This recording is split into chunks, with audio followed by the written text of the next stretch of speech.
अस्सलाम वालेकुम, आप देख रहे हैं इश्नाव में हूँ अली सरवर। ख़बरें बहुत सारी हैं और कुछ सवालात भी हैं जो बहुत अहम हैं और जिस पर बहुत ज़्यादा डिस्कस हो रहा है, वही शामिल करेंगे हमारे प्रोग्राम में। चीफ जस्टिस साहब पर जो तनकीद बार बार हो रही थी कि जनाब गुड टू सी यू क्यों कहा, उसका जवाब दे दिया चीफ जस्टिस साहब ने। इसके अलावा दो तीन बहुत अहम खबरें हैं, उन्हें भी शामिल करेंगे। कौमी सलामती कमेटी का इजलास हुआ है, उस इजलास में क्या फ़ैसले हुए हैं, क्या बात हुई है, इस पर भी गुफ्तगू करेंगे। और आवाज़ें इस तरह की भी आ रही हैं कि जनाब कोई फॉरवर्ड ब्लॉक या किंग्स पार्टी भी बनने वाली है। कितनी सदाकत इन बातों में और क्या बन सकती है, क्योंकि अगर किंग्स पार्टी अब बनने जा रही है तो इसका मतलब इंतखाबात फिर इस साल होंगे। ये सवाल भी मौजूद मेहमानों के सामने रखेंगे। और सियासी बहरान वसीतर मफाहमत ज़रूरी है, क्या तमाम सियासी जमातें इस नुक्ते पर मुत्तफ़िक हो जाएंगी, ये सवाल भी सामने रखेंगे। और ये सवाल भी बहुत अहम है जिस पर ख़ास तौर पर आलमी ज़राए अबलाग ने बहुत बात की है कि ये बुलवाइयों के ख़िलाफ़ जो फ़ौजी अदालतें कायम की जा रही हैं, उस मुकदमात चलने चाहिए या नहीं चलने चाहिए। इस पर हम बात करेंगे। हमारे साथ मौजूद हैं नवेद ज़ुबैरी साहब, सीनियर तजज़ियाकार। दानिश, बहुत शुक्रिया सर आपका। अनिस मंसूर साहब, मारूफ सहाफ़ी तजज़ियाकार, बहुत शुक्रिया आपका। सर यहीं से आगाज़ करते हैं, जो आलमी ज़राए अबलाग की ख़बर है, मैंने कहा सबसे पहले इसको शामिल करें कि जो भी शरपसंद हैं, बुलवाई हैं, उनके हवाले से फ़ौजी अदालतें कायम की जाएँ और उनमें मुकदमात चलने चाहिए या नहीं चलने चाहिए, क्योंकि इस पर बहुत डिबेट हो रहा है। आपका पॉइंट ऑफ व्यू क्या है इस हवाले से? बिस्मिल्लाहिर्रहमानिर्रहीम। देखिए, मेरा जो पॉइंट ऑफ व्यू है कि फ़ौजी अदालतें जो है ना, वो कुछ माशाल्लाह की शक्ल लगती है स्मेल देती है ना। अच्छा। और फ़ौजी अदालतें हैं, लेकिन वो फ़ौजियों पे ही के उसमें आती हैं। सिविलियन के केसेस फ़ौजी अदालतों में चलें और मुल्क में डेमोक्रेसी भी हो तो ये कुछ मज़ा नहीं देता।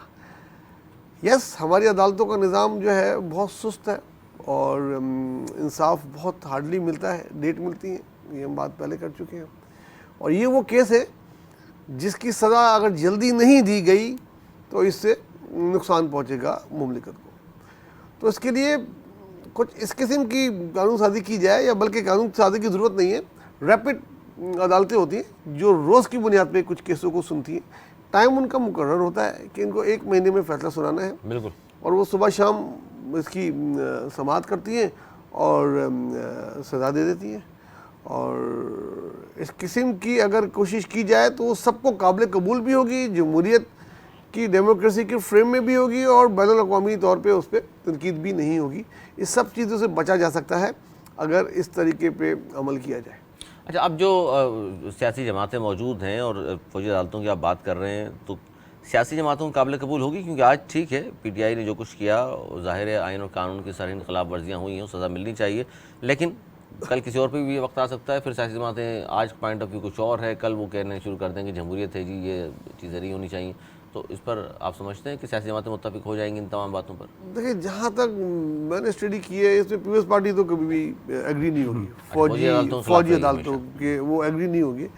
नून लीग यस, वो तो चाहेंगे कि कल की होती आज हो जाए। फजलुर रहमान भी यही चाहेंगे। एमकेएम को एज प्रिंसिपली एग्री नहीं होना चाहिए। तो इसमें मिला जुला रुझान होगा, लेकिन अगर तमाम कलेक्टिव राय ली जाए तो मेरा नहीं ख्याल कि कोई एक आध के अलावा इसको सपोर्ट करेगा, और ये आखिर में इसी पे जाएगा, रैपिड अदालतों पे। रैपिड अदालतों पे फौरी इंसाफ हो जाए, जो मुलव्विस हैं वो कैफे किरदार तक पहुँचें, जो मुलव्विस नहीं शक की बुनियाद पर अगर किसी को पकड़ा है तो ज़ाहिर है आप चाह रहे हैं उनके साथ भी इंसाफ हो।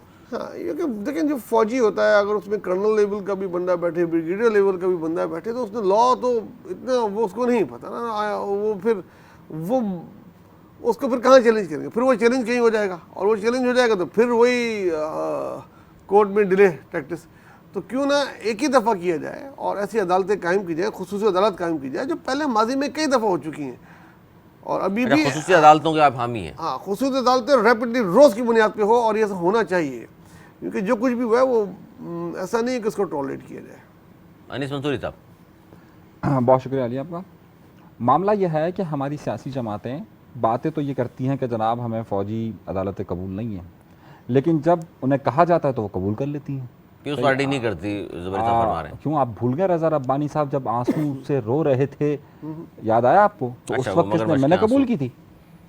और वो कह रहे थे कि मैं अपनी जमात को करवा रहा हूँ और मेरी जमात ये कर रही है, लेकिन मैं नहीं चाहता। याद है आपको तारीख कुछ जरा याद भाई है साहब आपको? तो नजरियाती हैं बड़े। नहीं नहीं, मैंने तो हवाला दिया है, मैंने हवाला दिया पूरा है। हवाला दे ना, वो था क्या केस और वो यार क्या मैं- था। नहीं नहीं नहीं, पूरा हवाला दे। मैं तो आधा हवाला हवाला दे रहा देना हूं वो ना। बहुत गलत होता है। मैं तो हवाला दे रहा हूँ नहीं ना। नहीं नहीं, मैं हवाला आप सही नहीं देखो दे ना, रहे। मैं वो कुछ फौजी कहा, अदालतें मैंने नहीं कुछ दी। कहा, वो फौजी अदालतें नहीं दी। मैंने कुछ कहा। मैं आपको कब टोकता हूँ जब आप गलत हवाला या गलत मैंने बात तो अभी करें। मैंने तारीख बात ही को मस्त मुकम्मल नहीं करें। की ना। हाँ, आप तो मुकम्मल करें। एक्सटेंशन बात में ही भी मुकम्मल वोट नहीं की। एक्सटेंशन में भी सब जमा आप मेरी बात मुकम्मल करने से पहले ही जी, अपनी जी, जो सोच होती है वो अगर कोई आया कहते नहीं, वो हैं, जा रहे हैं हम ये पूरा चाहते हैं, वाकया तो सामने गलत आ बात है। जाए। पूरा वाकया सामने आ जाए ताकि लोगों को कि अपनी राय अगर कायम रब्बानी करने साहब ने में वो आंसू क्या बहाए था, थे तो वजह क्या थी। वो कौन सा बिल था जो असेंबली में पेश हुआ था, वो क्या हालात थे और वो कौन नाजुक हालात और ही थे। और वो कितने टाइम के लिए क्या बनाया गया था। हालात फौजी नाजुक ही अदालतें होते नहीं हैं। थी, वो क्या था। हम दावा करते हैं, बातें करते हैं और फिर हम नाजुक हालात पर आ जाते हैं ना। नाजुक हालात तो हमेशा नहीं, फौजी ऑपरेशन था कहीं, वो आप पूरा याद करें। देखिए नाजुक हालात थे ना, मतलब मैं किसी और तरफ जिक्र तो नाजुक नहीं दौर कर रहा से ना, हम गुजर रहा था हालात कर रहे हैं, पाकिस्तान हम आज भी। वाकयात की बात कर रहे हैं। जी जी बिल्कुल बिल्कुल बिल्कुल। तो ये जब कभी भी नाजुक हालात होते हैं तो फिर बाद में सियासी जमातें तस्लीम कर लेती हैं। नाजुक हालात होते हैं, नाजुक वक्त होता है, नाजुक लम्हा होता है। अब जहाँ तक बात यह है कि फ़ौजी अदालतें होनी चाहिए और उस पर ये फैसले होने चाहिए, देखिए मामला यह है कि हमारे यहाँ पर अदल और इंसाफ के पैमाने क्या हैं और क्या अदल और इंसाफ हमारे यहाँ हो पा रहा है या नहीं हो पा रहा है। और फिर जब फौजी अदालतों की बात होती है तो उसका एक बहुत बड़ा तबका हिमायत में क्यों खड़ा हो जाता है, और एक बहुत बड़ा तबका उन बाइस्ड अदालतों की कि वो अदालतें कि जो कि कानून और अदल को पैरों तले रोन देती है, उनकी हिमायत में क्यों खड़ा हो जाता है। ये सोचने वाली बात है। अब नुक्ता ये कि क्या ये अदालतें कायम होनी चाहिए? हरगिज़ नहीं होनी चाहिए, बिल्कुल भी नहीं होनी चाहिए। लेकिन क्या आपके और मेरे कहने पर ये सियासी जमातें मान जाएगी? हरगिज़ नहीं मानेगी। इनके तो अपने एजेंडे होते हैं। ये फिर पार्लियामेंट के अंदर बिल ले आएंगे, सब अप्रूव करेंगे। इन्होंने एक्सटेंशन भी अप्रूव किया था, मना करते करते करते इन्होंने तमाम बातें कही है और इन्होंने तमाम चीज़ें उस वक्त तस्लीम की है कि जनाब हो जाएगी। ये मैं नहीं कह रहा, ये कौमी सलामती कमेटी का जहाँ इजलास हुआ, जहाँ पर ये बात हुई कि ये फैसला इस तरीके से इम्प्लीमेंटेशन होगा, वहाँ क्या पाकिस्तान पीपल्स पार्टी के वजीर मौजूद नहीं थे? ना हो तो मुझे बता दीजिए। आया मुखालफत में बयान, आया एमक्यूएम का बयान, एमक्यूएम तो मुखालफत करती रही है, आया बयान एमक्यूएम का, किसी का स्टेटमेंट आया हो तो आप मुझे दिखा दीजिए। सब लोग थे ना सर, तमाम लोग हैं उसमें। पाकिस्तान मुस्लिम लीग नून का बयान आया, वही पाकिस्तान मुस्लिम लीग नून जो फौजी अदालतों की मुखालफत हिमायत करती थी, बाद में नवाज शरीफ का केस उसी में गया था ना, ज़्यादा दूर की तो बात नहीं है ना। अच्छा, आज कौमी सलामती कमेटी का बहुत अहम इजलास हुआ। इसमें फ़ौजी और निजी अमलाक को नुकसान पहुँचाने वालों के खिलाफ कार्रवाई का फैसला हुआ है। तो सर, कौमी सलामती कमेटी में तो ज़ाहिर है जिसने नुकसान पहुँचाया है वो ज़ाहिर है कोर कमांडर के घर में जिना हाउस है, लाहौर के गवर्नर हाउस है, GHQ पे हमला करने की कोशिश, और इस पर तो सब मुत्तफिक हैं कि जनाब जो कुछ भी हुआ ऐसा तो आज तक हमारा दुश्मन मुल्क हिंदुस्तान नहीं कर सका और ऐसा तो तालिबान नहीं कर सके जो कुछ भी 9 मई को हुआ। अच्छा, इमरान खान साहब ने ये कहा है, अब नया ज़ाहिर है इमरान खान साहब को मालूम है, आपको इन तमाम चीज़ों पर उन्होंने कहा कि जी ये जो कुछ भी हुआ है, और इन्होंने फिर एक बार इल्ज़ाम एजेंसियों पर आयद कर दिया कि प्लांटेड लोग थे और ये सारे शामिल थे, और आज़ाद कमीशन आप बना दें और फिर देखिएगा दूध का दूध पानी का पानी होगा। उन्होंने ये तो नहीं कहा कि आज़ाद कमीशन बना दें जिससे बंदियाल की सदारत में, ऐसा तो कुछ नहीं कहा उन्होंने। अच्छा खैर, देखिए वो जिस पार्टी का लीडर है उस पार्टी पे इल्ज़ाम आ रहा है, वो डिनाली ही करेगा। अच्छा, जो बंदियाल पे जो तंज किया आपने, एक्सेप्ट चीफ तो नहीं जस्टिस करेगा। पाकिस्तान है वो, नहीं वो ठीक है। अब नहीं लगे मैंने बात हज़ार मजाक कहा है। अदरा तफन्नुन। हाँ, तो वो हालांकि जो 12 बजे तक अदालतें खुली उस वक्त भी बंदियाल साहब थे, जी उस वक्त तो बड़े अच्छे थे वो। जी जी, good to see you, thank you, good luck. अच्छा, मैं ये बात कर रहा था कि देखिए उसने जो काम किया वो ठीक किया। जिस पार्टी पे इल्ज़ाम लग रहा है उस पार्टी का लीडर है, वो एक्सेप्ट तो करेगा नहीं। जब एक्सेप्ट नहीं करेगा डिनाइल पे जाएगा, डिनाइल पे जाएगा, वो बोलेगा भाई ये तो पता नहीं हमारे यहाँ घुसपैठिए थे और ये दूसरे लोग आ गए थे उन्होंने किया है। ये बयानिया सियासी बनता था, वो बयान उसने दिया है, कोई सियासी बयान है। अब इसको प्रूफ करना गवर्नमेंट का काम है कि वो उसको प्रूफ करे, एग्जीक्यूट करे और जल्द से जल्द इंसाफ लेकर आए। अगर किसी ने कोई बेगुनाह, मैं बार बार बोल रहा हूँ, कोई बेगुनाह इसमें ना आए, में जो नहीं था उसको ना घुसेड़ा जाए। इससे क्या होगा, जो थे वो भी बच जाएंगे। तो उन्हीं तक रखा जाए दायरा और उन्हीं को जो है फिक्स किया जाए। अनिस मंसूरी साहब, देखिए कौमी सलामती कमेटी का ये इजलास होना ये एक वाज़ेह तौर पे था कि ये तो हुकूमत और अस्करी क़यादत ये फैसला कर चुकी है कि जो भी लोग इसमें मुलविस हैं उसके ख़िलाफ़ कार्रवाई की जाएगी। जहाँ तक इमरान खान का बयान है, आप मुझे बताइए अभी तक इमरान खान ने इसकी मजम्मत क्यों नहीं की? कहीं पर उसने इसकी मजम्मत की है कि ये जो अमलाक को नुकसान पहुंचाया गया है ये नहीं है, ये गलत है, ये गलत हुआ है, नहीं की। इमरान खान वो जो वहाँ हमलावर जो वहाँ मौजूद थे और जो ज़ख्मी हुए हैं और जो 1-2 हलाकतें हुई हैं उसकी नमाज जनाजा पढ़ने का तो कह रहे हैं, लेकिन कह रहे हैं एजेंसी के लोग। मतलब आप तसव्वुर करें इमरान खान का, ये जो टक्कर के लोग बात किया करते थे ना, इन टक्कर के लोगों में इतनी हिम्मत होनी चाहिए कि अगर मैंने ये हमला किया तो मैं इसकी जिम्मेदारी भी कबूल करूं और फिर मैं पार्शली ना करूं कि जो ज़ख्मी हुआ है वो अलग है। वो शहरियार अफरीदी जिम्मेदारी की कौन आपने कबूल वीडियो करता देखी है अनीस मंसूरी साहब? जिम्मेदारी देखिए, कौन कबूल आपने फिर इतनी सियासी वो टक्कर होगी ना, टक्कर के लोगों ने की थी। टक्कर के लोग हैं तो करें। दूसरी तरफ के जो टक्कर के थे उन्होंने की। नहीं, टक्कर के लोग, ये तो अपने आप को टक्कर के लोग कहते हैं ना। अच्छा, आप मुझे ये बताइए कि सही कहते हैं ना, जो उन्होंने किया वो यही कर रहे हैं। अच्छा, दूसरी बात ये बताइए कि जब शहरियार आफरीदी की एक वीडियो मौजूद है कि 9 तारीख की, कि जिसमें वो ये ऐलान करते हुए पाए जाते हैं कि अब से यहाँ से हम कुछ देर के बाद GHQ जाएंगे, हाँ। वाज़ेह तौर पर उनकी वीडियो मौजूद है। वो कह रहे हैं हम असद यास्मीन उमर राशिद साहब साहिबा की भी है। हम असद उमर साहब की इंतज़ार कर रहे हैं उनकी इंस्ट्रक्शन का, वो जैसे इंस्ट्रक्शन देंगे हम जाएंगे। और वही काफिला वहाँ से फिर GHQ जाता है। मतलब आप ये देखिए कि वाज़ेह सबूत मौजूद है ना कि ये है और ये इकरार कर रहे हैं और ये जा रहे हैं। मैं शाहरा फैसल पर मौजूद था, मेरे सामने बाकायदा पाकिस्तान की फ़ौज के ख़िलाफ़ नारे लगाए जा रहे थे, उनकी लीडरशिप वहाँ मौजूद थी, उनकी लीडरशिप पाकिस्तान की फ़ौज के मुतालिक बड़ी तज़लील आमेज़ गुफ्तगू कर रही थी। वो वहाँ पर बाकायदा अपने कारकुनों को प्रोवोक कर रहे थे और MPA MNAs थे उनके, जो MPA MNAs वहाँ पर मौजूद थे, वो बाकायदा कह रहे थे कि हाँ चलो आगे बढ़ो, मारो पुलिस वालों को, ये करो वो करो, वो बाकायदा इंस्ट्रक्शंस दे रहे थे। तो आप उन सब से डिनाइल करते हैं कि ये एजेंसीज के लोग थे। देखिए, असल में इनके जहन में यह है क्योंकि इनको बनाया उन्होंने ना, तो इनको लगता ही है कि वही सब कुछ करते हैं। सब कुछ इनके साथ हुआ यही ना कि इनके लिए सब कुछ चीज़ें मैनेज की जाती थी, इनके लिए सब कुछ कार फरमा था, तो इनके जहन में यह है कि हाँ मेरे लिए अगर सब कुछ हो रहा होता था तो अभी भी वही हो रहा होगा। तो बात सारी यह है कि उसी जगह से आए ना, उसी नर्सरी से आए, तो सोच भी वही है। सोच भी वही है। अच्छा, गुड टू सी यू पे जो तनकीद थी उसका जवाब दिया, वही अल्फाज इस्तेमाल कर रहे थे अभी ज़ुबैर साहब भी, हज़रत तफन्नुन। तो लेकिन आज उन्होंने जवाब दे दिया चीफ जस्टिस साहब ने। उन्होंने कहा जी देखिए, ये मैं हर एक को कहता हूँ, तरबियत है उनकी, मेरी आदत है, तरबियत है, मैं हर एक को यही कहता हूँ। सर, ये तनकीद कर रहे हैं, आप तो ज़ाहिर शामिल नहीं हैं, आप भी कर रहे हैं तनकीद। वो एक शेर था, पता नहीं क्यों उसका पहला मिसरा भूल गया, दूसरा बड़ा अच्छा था कि आपकी खातिर तो आप सबको सलाम करते हैं। पहला मिसरा ये था कि मतलब आपसे मोहब्बत है और आपकी मोहब्बत की वजह से आपकी सबको सलाम मोहब्बत करते तो हैं। आप सबको सलाम करना पड़ रहा है। तो अब वो तो आप कह रहे हैं कि अब वो क्या करेंगे, अब वो पहले नहीं करते सबको- थे। अब वो जा बेजा बेस्ट ऑफ लक क्या करेंगे, 2 साल की सज़ा, बेस्ट ऑफ लक है। तो अभी वो बनता नहीं है, मेरे ख्याल में ये ना ही कहते तो बेहतर था, जो हो गया था हो गया था। अब इसको वो मजीद इसको जो है ना वो मैं क्या बोलूँ, मतलब ये बनता नहीं। आर्टिकल बन नहीं 68 में नजर आ हाँ, रहा बन नहीं है। रहा। सर, आप तो ज़ाहिर ये तो- 68 पे पूरा उतरते हैं। हाँ।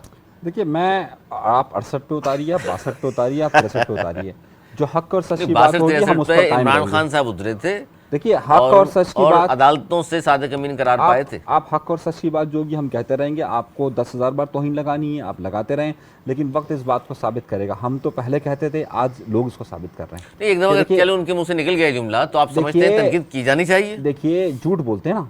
आप मुझे ये बताइए कि आज उनकी अदालत में जो लोग पेश हुए उनमें से किसी को उन्होंने कहा गुड टू सी यू? आज का आज नहीं, तो वो सबको कहा। सवाल पूछते पर उन्होंने कहा ना, उनको कहा सही। उससे पहले कई वुज़रा आए वहाँ पर, उनमें से किसी को कहा उन्होंने गुड टू सी यू? उससे पहले कई और केसेस लग चुके। आप मुझे तारीख का एक अच्छा, दिन बता गुड टू दीजिए। सी यू को क्यों पकड़ रहे हैं आप? उनके फैसलों में बात करें ना भाई, फैसलों में मैं नहीं कह असरअंदाज रहा ना, गुड आपने टू सी सवाल यू होता पूछा। है नहीं होता ज़ुबैर साहब? मैंने आपने सवाल पूछा, मैंने उसका जवाब दिया। उनके फैसले तो वाज़े तौर पर बोलते हैं। पाकिस्तान की तारीख में अब जब कभी भी तारीख लिखी जाएगी, उमर अता बंदियाल का नाम पाकिस्तान की जो अदालती तारीख है, पाकिस्तान की कानून की तारीख है, उसमें स्याह बाप के तौर पर लिखा जाएगा। सिर्फ एक इमरान खान का लास्ट मुकदमा आप देख के बात एक- कर रहे हैं। रात 12 बजे अदालत खुली थी सर, उस वक्त तो किसी ने नहीं कहा कि ये जज ऐसा है और ये आइन जज के वैसा है। आर्टिकल 63 की सर, खिलाफवर्जी की उनकी गई। देखिए जब जॉब, कभी भी लिखी जाएगी तारीख, आप देखिएगा जिस नामों से आप साकत वो निसार को रिटायर याद करते होने हैं। वाले हैं सितंबर में, उससे पहले की मुकदमा इमरान खान को निकाल कर देख लीजिए, इनका साफ सुथरा रिकॉर्ड है। कौन सा साफ सुथरा रिकॉर्ड है, जरा मुझे बताइए। आगे चलते हैं जी। अच्छा जी, जो सुप्रीम कोर्ट के बाहर धरना हुआ, उस पर जी 2 चीज़ें हैं। एक तो ये, आज परवेज़ इलाही साहब जो PTI के सदर हैं, उन्होंने ये कहा कि जनाब फजल रहमान मरीम नवाज़ पर तौहीन अदालत लगाएं, और उसकी वजह इन्होंने ये कहा कि सुप्रीम कोर्ट के बाहर मनसूबाबंदी करके हमला करने के लिए लोग आए थे, मरियम और फजलुर रहमान साहब। और जाहिर एक छोटी बात नहीं की उन्होंने, लेकिन उनके पास शवाहिद होंगे। आपको भी लगता है सर ये हमला करने का था? क्योंकि अगर पंजाब में 90 दिन का इलेक्शन और उस तरह की कोई बात हो जाती तो फिर हमला था, आपको भी ये लगता है? देखिए, ऐसा तासुर गुज़िश्ता रात से दिया गया कि सुबह इस किस्म का फैसला आएगा, और ये उन्होंने भी 24 घंटे के अंदर ये प्रोग्राम कर लिया। लेकिन देखिए, इन चीज़ों पे मुकदमात नहीं बनते हैं। मुकदमात बनते हैं कि अगर आपने कुछ एक्शन किया हो, जैसे 9 मई को हुआ। हाँ, उस एक्शन पे मुकदमात बनेंगे। अगर आप सोच लेंगे ना, तो सोच पे तो अल्लाह पकड़ सकता है, बंदे कम से कम नहीं पकड़ सकते। अब उनकी सोच क्या थी? हाँ, नहीं, कराची में उसमें तो जो सर नारे लगे, कराची में पकड़े जाते हैं। देखिए उसमें जो नारे लगे, आप 4 लोग यहाँ बैठे हुए मनसूबाबंदी कर रहे थे। नहीं, मनसूबाबंदी का अगर प्रूफ होगा तो भाई सजा होगी, वरना वो नहीं होगी। बहरहाल, वरना मार पीट के 4-5 दिन बाद छोड़ जाएंगे। हाँ, छूट जाएंगे, फिक्र नहीं करो, छूट जाएंगे। अच्छा, कराची लेकिन वालों का उसमें ये जो नारे लगे जी, मैं मकसद मैं जो अपना पॉइंट देता जाऊँ, उसमें कुछ नारे ऐसे लगे जो वीडियो आपने भी देखी, हमने भी देखी, जो नाकाबिले कबूल थे। वो नारे नहीं लगने चाहिए थे, और अगर वो नारे लगाने वालों पे कोई एक्शन होगा तो मेरे ख्याल में फिर कोई भी उसको मना नहीं कर सकता। वो नहीं लगने चाहिए थे। बाकी तकरीर सियासी तकरीर होती है, सियासी तकरीर में बड़ी बड़ी बातें की जाती हैं, उन्होंने की और वो अपनी पावर। तौहीन अदालत लगनी चाहिए, क्योंकि वो कह रहे हैं तौहीन अदालत है ये, तो इन पे नहीं लगनी चाहिए। वो नारे लगाने वालों पे लग सकती है, लेकिन वो बहुत सारे थे, अब कितनों पे लगाएंगे ये भी बात है। ये बेशक सामने आके बैठे रहे, सामने तो पहले ये भी बैठे रहे, ये कौन सा नहीं बैठे रहे। इन्होंने कितने दिन का धरना दिया था, इसमें आके सामने आ गए थे, पार्लियामेंट के सामने बैठे रहे, सुप्रीम कोर्ट में आना जाना, कपड़े सुखाते थे उसकी दीवारों पे। वो बात छोड़े, वो जो मुतालबा कर रहे हैं वो खुद वो कर रहे हैं। लेकिन एक गमला भी नहीं टूटा, ये भी कहा जा रहा है। बड़ा पूरा मन हुआ और डिसबर्स भी हो गए और चले भी गए। तो मिला जुला जाने, उसमें जो चीज़ गलत हुई वो मैंने पॉइंट आउट कर दी। उस किस्म के नारे नहीं लगने चाहिए थे, किसी क़यादत के किसी लोगों को रोकना चाहिए था। उन्होंने नाम ले लेके जिसके जो नारे लगाए वो गलत थे। जनाब देखिए, आइन और कानून की खिलाफ वर्जी करते हुए धरना दिया गया। दफ़ा 144 थी, नाफिज थी, उसके बावजूद भी। जब इस मुल्क का सबसे बड़ा अलमिया यही है कि जब जिसकी ताकत होती हो, जिसके ऊपर हाथ आ जाता है, सही है, वो ये समझता है कि कानून और आइन उसके लिए कोई अहमियत नहीं रखता। इमरान खान भी यही समझते रहे, सही है, और मौजूदा हुकूमत ने भी यही साबित किया, इनकी इत्तेहादी जमातों ने भी यही साबित किया। पाकिस्तान में हम बार बार इस बात की कहते हैं, लोग शायद इसे मजाक समझते हैं, लेकिन हकीकत यही है कि हम चाहते हैं कि इस मुल्क के अंदर कानून और आइन की बालादस्ती हो और उसी पर काम हो। अगर मैं आज हुकूमत में हूँ और मेरे ऊपर अगर आज हाथ है और मैं समझता हूँ कि मैं ताकतवर हूँ, तो मैं दफ़ा 144 की खिलाफ वर्जी करते हुए अदालत के सामने खड़े होकर वो तमाम अल्फाज की अदायगी करूँगा कि जिसकी शायद मुझे ये कानून और आइन और ये रियासत इजाज़त नहीं देती। बीच में बोलना नहीं चाह रहा था, लेकिन दफ़ा 144 रात को उठ गई थी, और इस वक्त दफ़ा 144 सिवाय लाहौर के कहीं नहीं है। आगे चले। अच्छा, अब दफ़ा 144 के सेनेट क्यों हटाई फ़ौरन? गवर्नमेंट हटा ली, उसकी मर्जी, जो लगाती है वो हटा दी है। दफ़ा 144 खिलाफ वर्जी हुई नहीं, तो धरना मैं ये किसका बता था? रहा हूँ। लेकिन लाहौर में अभी है, इसके अलावा और कहीं नहीं है। अच्छा, रात गए, दफ़ा 144 हटा ली, चलिए मान लेते हैं। धरना किसका था? हुकूमत का था ना। अगर धरना करना चाहता हूँ, मैं अगर मुजाहरा करना चाहता हूँ, तो दफ़ा 144 ख़त्म, सही, मान लिया, सही है। और अगर इमरान खान करना चाहेगा तो दफ़ा 144 लग सर जाएगी। ये पैगाम नहीं दिया कि जनाब पहली बार हुआ क्या? हुकूमत ने? नहीं ना, ये हमेशा होता रहा, हम इसी की तो मुखालफत करते हैं ना, हमेशा से हम तो नहीं, उसूल ये की बात मैं कर रहे ये हैं, जानना चाह रहा हम हूँ तो उसूल की बात कर रहे हैं कि इससे ये पैगाम नहीं गया कि जनाब किसी को भी अगर किसी भी कोर्ट का फैसला नापसंद हो, जज नापसंद हो, तो उसको चाहिए कि जत्था लेकर कोर्ट के सामने, किसी भी कोर्ट के सामने बैठ जाए। तो मतलब जायज़ है ये? इमरान खान ने तो यही किया है ना, सबने यही किया है, सबने यही किया है ना, इमरान सबने खान यही किया है, तो किसने बाकी नहीं लोगों किया? को क्या पैगाम जा रहा है? भाई सब यही करते हुए आ रहे हैं और हमेशा से करते हुए आ रहे हैं। सारी सियासी जमातें तो ये क्या पैगाम देती हैं लोगों को कि जनाब आपका भी कोई जत्था है तो फिर आपके खिलाफ भी कोई फैसला आ जाए, जज नापसंद हो आपको तो सामने आके खड़े हो जाए। अफसोस है, गलत है और बहुत गलत है, और ये सियासी जमातें इसकी जिम्मेदार हैं, और इस तरह नहीं होना चाहिए। और क्या कह सकते हैं, इसकी मजम्मत ही कर सकते हैं, ऐसा नहीं होना चाहिए। और वैसे भी इंसाफ तो सिर्फ अमीरों के लिए, बड़ों के लिए होता है। गरीब तो जेल में बंद हैं लाखों की तादाद में, उनके लिए तो कोई नहीं कहता, ना कोई जज उस पर सुमून नोटिस लेता है, ना कोई वकील जो है उसके लिए वकला आवाज़ उठाते हैं, ना कोई पॉलिटिकल पार्टी उठाते हैं। हर जाके जेलों में देखें ना गरीबों का क्या हाल है, कितने कितने से पैसों के लिए उनकी जमानतें नहीं हो रही, जमानतें नहीं हो रही। और इनके इतने इतने 460 अरब केस का ओपन शिट केस, उस पर कहा कि क्यों गिरफ्तार कर लिया। वो तो कुछ चीज़ें तो ऐसी हैं जो समझ में नहीं आती, हजम नहीं होती, उसके बाद उसको रिहा किया गया और उतना मुश्किल कर दिया गया कि उसको दोबारा पकड़ना और मुश्किल है। आई डोंट नो कि ये डॉन को पकड़ना मुश्किल ही नहीं। ये बहुत बहुत बहुत गलत अब अपनी मुंतकिल अच्छा, इंतकाम की तरफ जा आजकल- रहा है, ये अंजाम की तरफ जा रहा है। ये जो कुछ भी हो रहा है, मैं बहुत दिनों से कह रहा हूँ, आपको अच्छी तरह याद है कि ये जिस जगह मुज़ाकरात ना होने की वजह से आ गए हैं, बस अब ये किसी वक्त भी अच्छा, आप मुज़ाकरात कुछ की बड़ी खबर तजवीज़ सुन तो सकते हैं। कल भी दी गुज़िश्ता रोज़ भी चीफ जस्टिस साहब ने, लेकिन अब true. मुज़ाकरात होते नजर आ रहे हैं आपको? देखिए, पहले वो नहीं मान रहे थे, अब ये नहीं मानेंगे। पहले पीडीएम मुज़ाकरात करना चाह रही थी कि आप बजट के बाद जो है अच्छा, इलेक्शन कर लें। इमरान खान और उनकी पार्टी अटकी हुई थी, नहीं मई में कराएं या असेंबली तोड़े तो दे। अब ये मैं बावसूख ज़राए से बता रहा हूँ, अब ये पूरी कोशिश कर रहे हैं, सबसे कहलवा रहे हैं कि मुज़ाकरात कर लें, हम डेट देने को तैयार हैं, इलेक्शन की डेट दे दें, अगस्त में कर लें, अक्टूबर में कर लें, आ जाएँ बैठ जाएँ। अब वो दूसरी पार्टी नहीं बैठने को तैयार। अच्छा सर, ये बड़ा अहम सवाल है, मैंने इसलिए पूछा था शुरू में भी आपसे कि अब अगर मुज़ाकरात, जैसा सुप्रीम कोर्ट पाकिस्तान ने कहा कि तजवीज़ दी कि मुज़ाकरात किए जाएँ वसी तर मफाद में, पाकिस्तान के जो सियासी बहरान है, वसी तर मफाहमत, इसमें क्या ज़रूरी नहीं है अनीस मंसूरी साहब? वसी तर मफादात और कौमी मफादात के नाम पर तो ये सब कुछ होता है। कौमी मफादात के नाम पर ही तो इमरान खान को परवान चढ़ाया गया, कौमी मफाद के नाम पर ही तो फिर उसकी हुकूमत गिराई गई। यानी कि जब हमें कौमी मफाद होता है तो हम इमरान खान को महात्मा बनाकर पेश कर देते हैं, जब कौमी मफाद ख़त्म हो जाता है तो हम इमरान खान को गिरा देते हैं। जब कौमी मफाद होगा तो ये हुकूमत की तमाम सियासी जमातें बहुत अच्छी है, जब कौमी मफाद नहीं होगा तो फिर अच्छी हो जाएगी। उसी कौमी मफाद के तहत आप कहेंगे कि मुज़ाकरात हो जाने चाहिए, बाद में कौमी मफाद के तहत कहेंगे कि नहीं होने चाहिए। भाई, असल मामला यह है कि इस मुल्क के अंदर आप ताकत के मुतवाज़ी निज़ामों को ख़त्म करें। जो सियासत अवाम का काम है अवाम को करने दे, अवाम जिसको मुंतखब करना चाहें उसे मुंतखब करने दे, अवाम जिसका चाहे उसका फ़ैसला करें। तो रोक कौन रहा है इन बातों से? हाय, कौन रोक रहा है? इमरान खान से पूछिए। कौन रोक रहा है सर, आपको पता है ज़ुबैरी साहब? खुद मैं देखें, इनका इशारा जिस तरफ है मैं उससे हमेशा एग्री नहीं करता हूँ, क्योंकि खुद सियासतदान इसके ज़िम्मेदार हैं, खुद सियासतदान इसके ज़िम्मेदार हैं, और जो कुछ भी एंड ऑफ द डे होगा उसके ज़िम्मेदार आखिर में यही निकलेंगे। मैं तो खुशनुदी चाहते हैं इस उस बार ताकत की। इस बार तो खुल के एस्टेब्लिशमेंट चाह रही थी कि ये बैठें और बात करें। इन्होंने बहुत हद तक ओपन दिया कि ये बैठ के बात करें, मुदाखलत नहीं भी की, लेकिन देख लें उन्होंने क्या किया, आपस में एक दूसरे के नाम रखे आपस हुए में थे, सिर्फ एक इमरान दूसरे खान। के साथ अच्छा, उस वक्त बैठने नहीं जाते अगर थे। उस वक्त अगर इमरान खान नहीं, क्यों? गलती नवाज पर शरीफ था, नहीं, नहीं, इमरान नवाज खान शरीफ कह रहा था इससे बात करें, ये कोई इंसान है।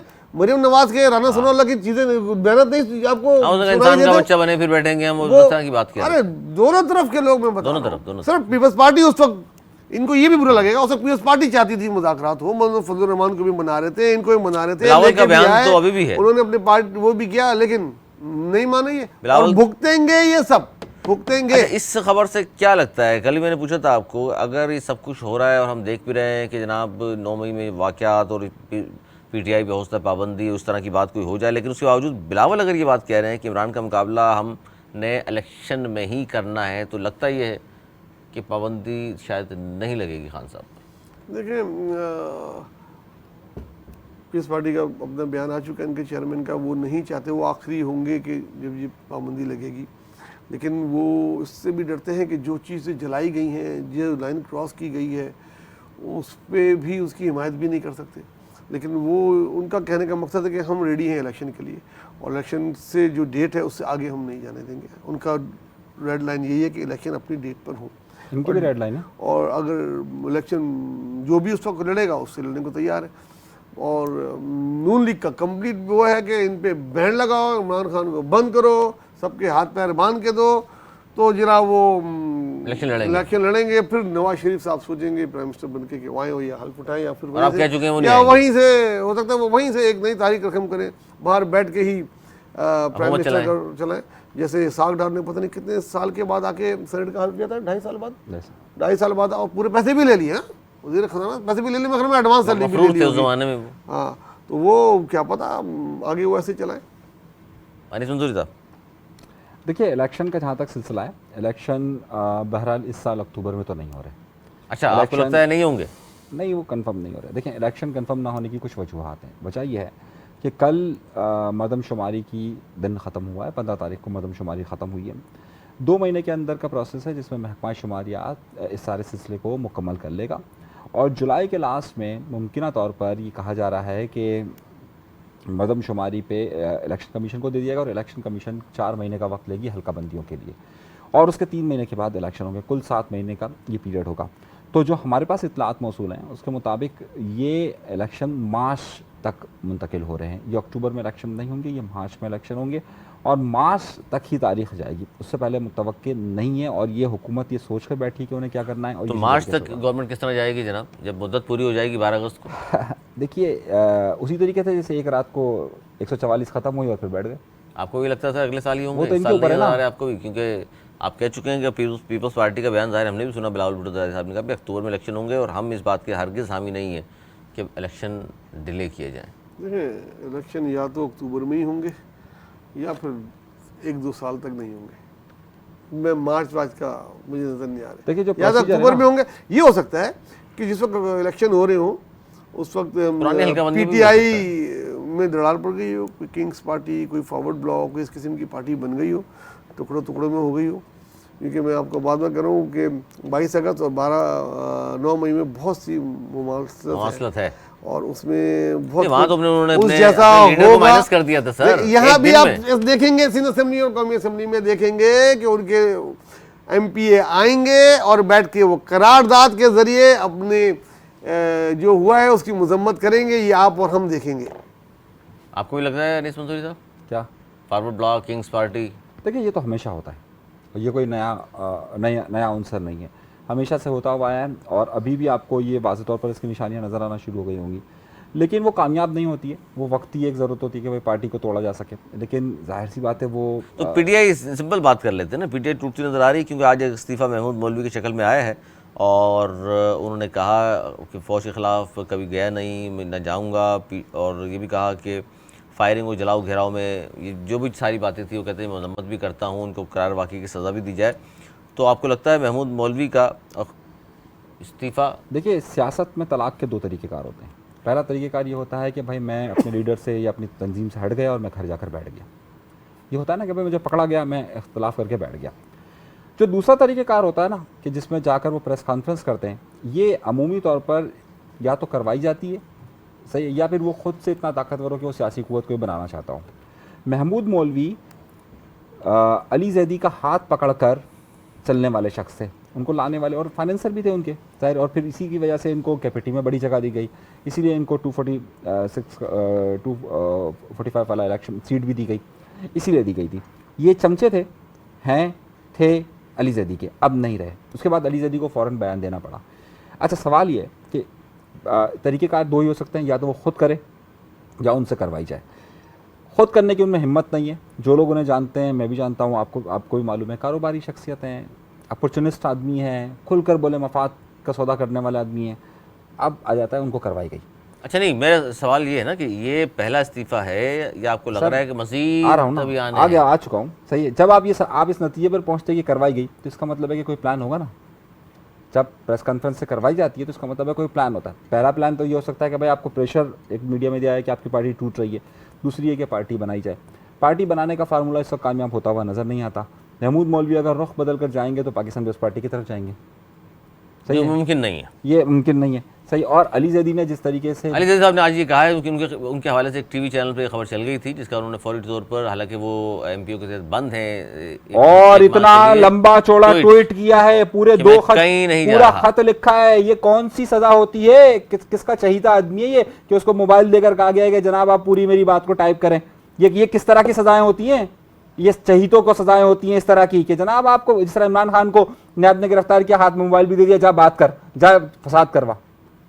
क्या ये अली जैदी को इस तरीके से दिया जाता है? किसका आदमी है? जेल से भी कैदी फ़ोन कर लेते हैं बॉस, ये भी देखा होगा आपने। ये उन्होंने बात की कि 2 तरह की तलाक होती है सियासत में। पहली की इद्दत नहीं होती, दूसरी की इद्दत होती है। दूसरे की मुद्दत नहीं होती। तो आप देखेंगे दूसरी टाइप की बहुत सारी तलाक़ें होंगी और लोग छोड़ नहीं के तो खुद और छोड़ के जमीर जाग आएंगे। जाएगा, वो 9 सब- मई को देखते हुए चले जाएंगे या नौ- किसी के कहने पे? 9 मई का वाक्य एक ऐसा वाक्य है जिसमें वाकई बहुत सारे लोग जो है ना, पीपल्स पार्टी की तरफ भी आएंगे?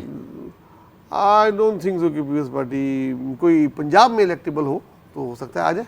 सिंध में तो नहीं ले रही किसी को? सिंध में तो मेरे ख्याल में इनमें से किसी की गुंजाइश नहीं। पहले कोशिश कर चुके हैं वाडा शटा टाइप लोग बहुत सारे, मुझे नहीं नजर आते। बस एक सियासत में कुछ भी चीज़ आखिरी नहीं होती, आ भी सकते। मैं ये तो पीपल्स पार्टी का कोई जिम्मेदार बता सकता है कि वो आएंगे कि नहीं आएंगे। आपकी सियासी बसीरत क्या कहती है? मेरी सियासी बसीरत में देखिए सिंध में बताए ना बताए कोई और बता सकता है। सिंध में मुझे नहीं लगता कि इनकी कोई गुंजाइश है। कोई एक आध आदमी महमूद मौलवी टाइप तो बिल्कुल भी नहीं, इसमें जो गुंजाइश असेंबली में मौजूद हैं? देखिए उनमें कोई भी ऐसा नहीं है। मैं जब सिंध, आप सिंध की बात करते हैं, जब मैं सिंध पे नजर डालता हूँ कराची से लेकर कश्मीर तक, उनका नहीं, कोई मैं इस सवाल- एक आदमी भी ऐसी फेस वैल्यू वाला नहीं है जो अपने तनहा सीट निकाल सके। तो क्या पीपल्स पार्टी को जरूरत नहीं है कि उनके अपने पास इतने पीपल्स लोग पार्टी हैं? को जरूरत नहीं है तो फिर क्या पंजाब में जो तो है, क्या मेयर के इलेक्शन में भी जरूरत नहीं है? मेरा नहीं ख्याल की जरूरत है। मेयर के इलेक्शन मैंने आपको बहुत पहले कहा था, जो आहिस्ता आहिस्ता साबित हो रहा है कि पीटीआई हिस्सा नहीं लेगी। कुछ भी वजूहत होंगी, मैंने ये कहा था, फॉरवर्ड ब्लॉक याद है? की बता कुछ भी सकते हैं। वजूहत नहीं, होंगी। अगर पीटीआई हिस्सा नहीं लेगी तो पीपल्स पार्टी का मेयर किस तरह आ जाएगा? भाई जो लोग वोट डालने होंगे उसमें से जिसके मैक्सिमम होंगे वो आ जाएगा।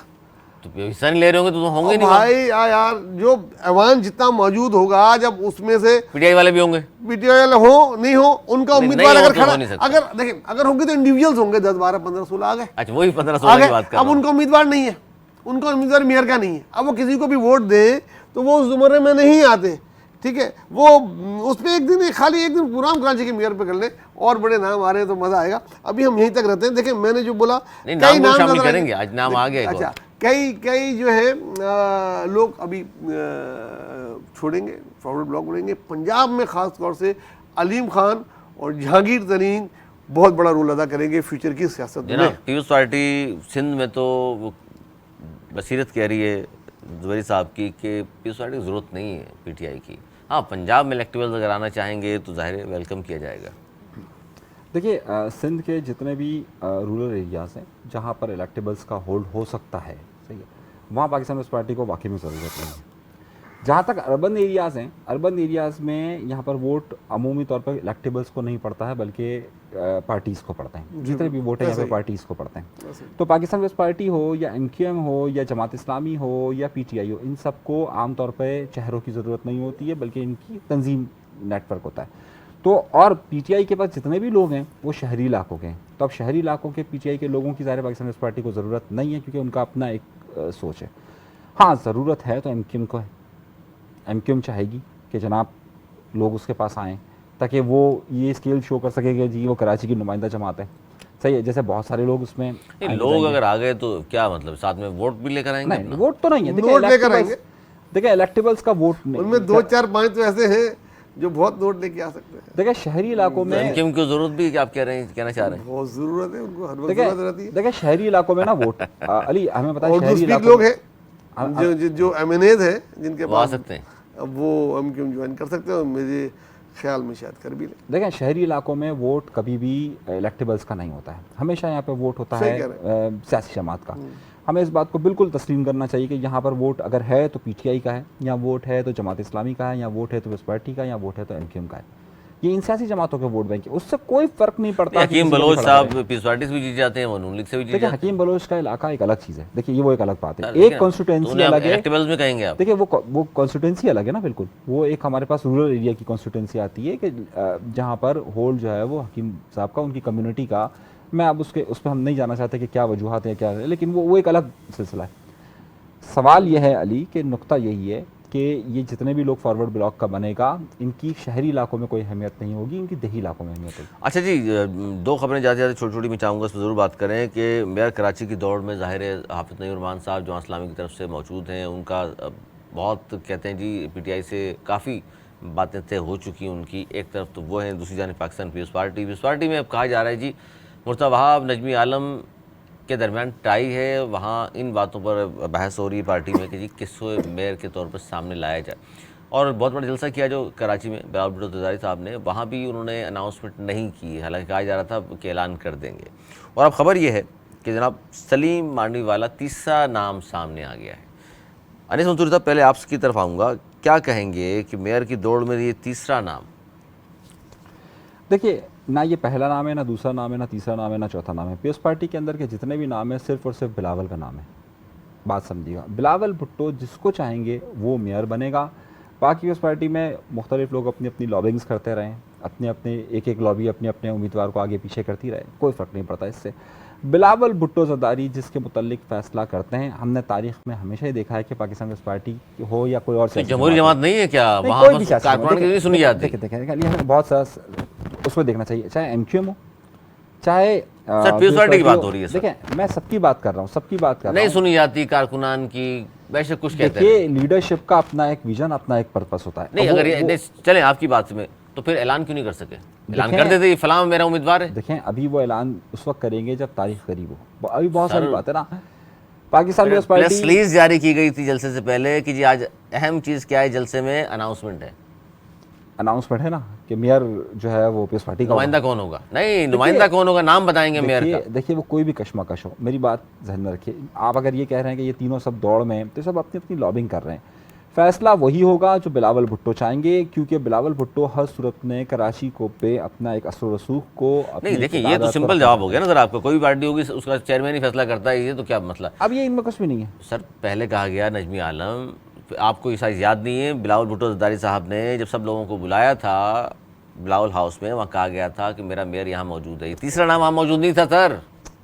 अरे यार देखें मेरा मेयर इस ग्राउंड में मौजूद है, वहाँ मांडी वाला साहब नहीं थे, नाम क्यों आया? रूहानी तौर पे मौजूद था ना, छोड़ दीजिए ना उस बात को। अब वो कोई इतने वो बकौल आसिफदारी आपको नहीं लग रहा कि मांडी वाला साहब इस दौड़ में शामिल हुए भी हैं लेकिन बाहर रहेंगे? लेकिन देखें फैसला उनकी लीडरशिप को करना है, और वो लीडरशिप पैसे वाला उम्मीदवार चाहिए, अवामी चाहिए उनको, या बहुत ज्यादा पढ़ा लिखा आदमी चाहिए? देखिए उनको फेस तीनों की अलग अलग क्वालिटी। देखिए फेस चाहिए। इन तीनों में फेस किसका है? मुर्तज़ा आपका। जनाब जो सब सियासी और सीरियस आपकी पीपल्स पार्टी के हवाले से। देखिए पीपल्स पार्टी एक जमहूरी पार्टी है, मेरा एक माजी रहा है पीपल्स पार्टी में और तवील माजी रहा है। सुनी जाती कारकुनान की? देखें आप बिल्कुल नहीं सुना जाता। आपने खुद इसका जवाब दे दिया कि इस जलसे से पहले ये था कि इसमें मेयर का ऐलान होगा। उस जलसे से एक रात पहले ये भी मौजूद थे, मैं भी मौजूद था।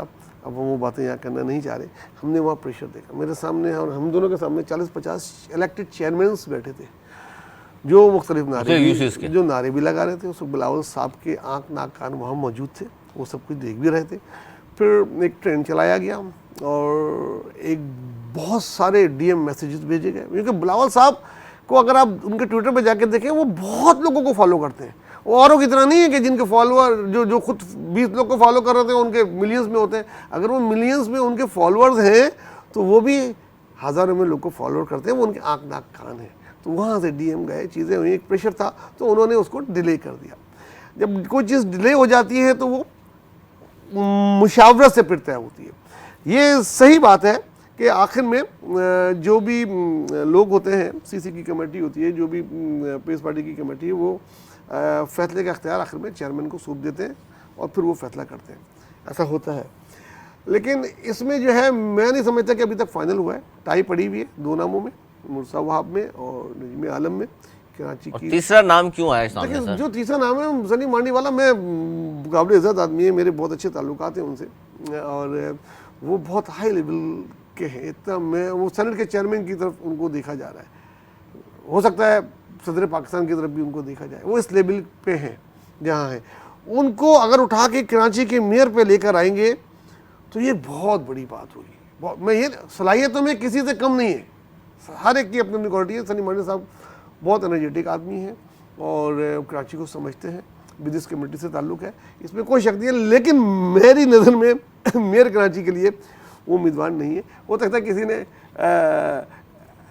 डाल दिया फुलझड़ी छोड़ी हो। हमारे बात और बड़े नाम चल रहे हैं, लोग अपने अपने नाम भी दे रहे हैं कि हम भी उम्मीदवार हैं, लेकिन there are serious candidate Murtaza Wahab और नजमी आलम। मतलब आप नजमी आलम दोनों बहुत सीरियस कैंडिडेट है, इनमें से किसी एक का कुर्रा खुलेगा। बहुत शुक्रिया जी, बहुत शुक्रिया अनीस मंसूरी साहब का, नवाज़ साहब का। प्रोग्राम का वक्त ख़त्म हुआ और ख़ासतौर पर मेयर के ऊपर ख़त्म हुआ है और आज फिर इसी बात को दोहराया मेरे दोनों मौजूद मेहमानों के। जनाब तीसरा नाम आ तो गया है, उसकी शायद इतनी अहमियत नहीं है। फैसला नजमी आलम और मुर्तज़ा वहाब में से ही किसी का होगा। चलें जी, आने वाला वक्त साबित करेगा कितनी बातें इनकी दुरुस्त हैं। आपकी आरक हमें रहेगा इंतज़ार। अगले प्रोग्राम तक के लिए हमें दीजिए इजाज़त। मौलाना की बात।